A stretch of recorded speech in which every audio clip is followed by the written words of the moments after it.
I've got a rant here against the official. Uh-huh. Now, I don't like, because something about this really doesn't sit right with me. Even though ultimately, like I said, it's no goal is the right decision. And I don't like bashing referees because I think they get too much of a hard time. And I think we're actually going to get to a point in Scottish football where we're going to struggle to actually find referees because of how much in our game we just focus on them all the time.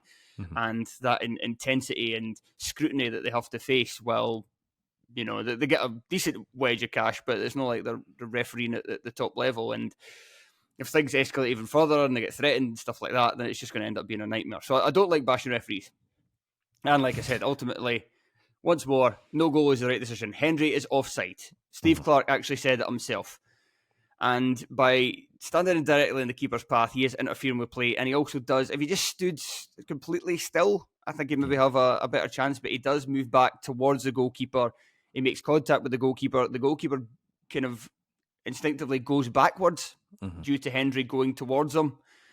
Now, all this stuff about there's no chance of getting to the shot anyway, that's far too subjective. We have no idea what's going through the keeper's head at that point in time and why he doesn't make an attempt to save. Also, as well, people saying, like, why is he going over to the monitor for an offside call?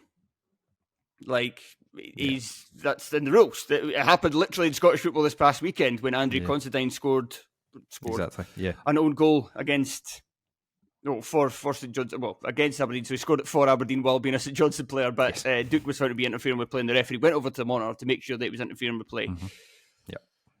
And so that annoys me. The discourse online about the referee pointing for a direct free kick as well. Yes, he done the wrong point. Referees do the wrong point all the time, and I'm fairly certain I'll see referees do the wrong point when it's been offsides. I've seen them sometimes not put their hand in there when they should do. Referees get their signals wrong all the time. This is not the thing to be focusing on. I'm getting annoyed by people because if you want to be outraged about this, and if you want to try and pressure the SFA to put some pressure on the authorities, it's not going to make any difference in terms of this game.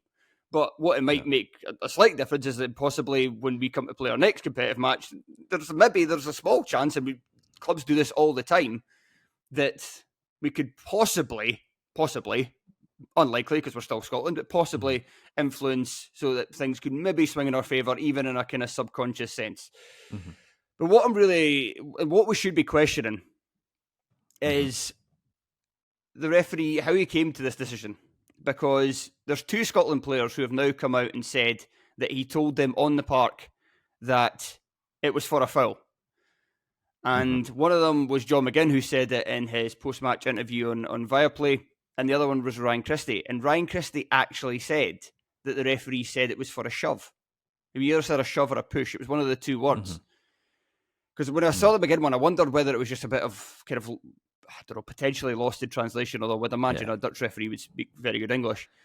Or it was just kind of, he was just like, it's for a foul, get away kind of thing. But if the referee's actually specifying that it's for a shove or a push, it's undoubtedly not that.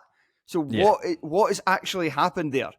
It does kind of, and it makes you just kind of think that it reeks of officials either being influenced too much by the size of the nation that they're potentially giving a wrong decision against, or almost actively going out their way to do a bigger team a favour when they need one.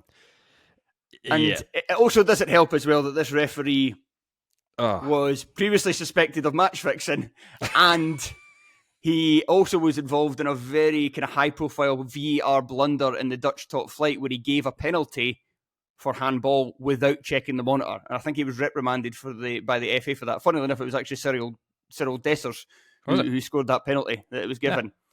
So again, a no-goal for Scotland is the correct call. But like I said, I think the SFA, I would actually like the SFA to try and do something, to come out with something, just to, at the very least, to make it seem like they're on our side as well, and they are kind of outraged about this. It probably won't lead to anything, but I think it's worth doing for the off chance that we might get a make-up call against Georgia or Norway or whatever. So you basically want Rangers statement writers to get in touch with the SFA and lend their services and ask for clarification from UEFA. I want a word as well. I want a word included in the statement that nobody has seen in a very long time, and then the Google search for it just spikes tremendously for one day. That's what I want. A bit of concomitant action. Yes. Yeah, I mean, that referee, he's also going bald, and that's why he's got his hair slicked back, which I've got an issue with that. That was my a big issue I've got with this guy. Hey, yeah, you. That might be me in a couple of years' time, to be honest. This crowd is thinning dangerously quickly.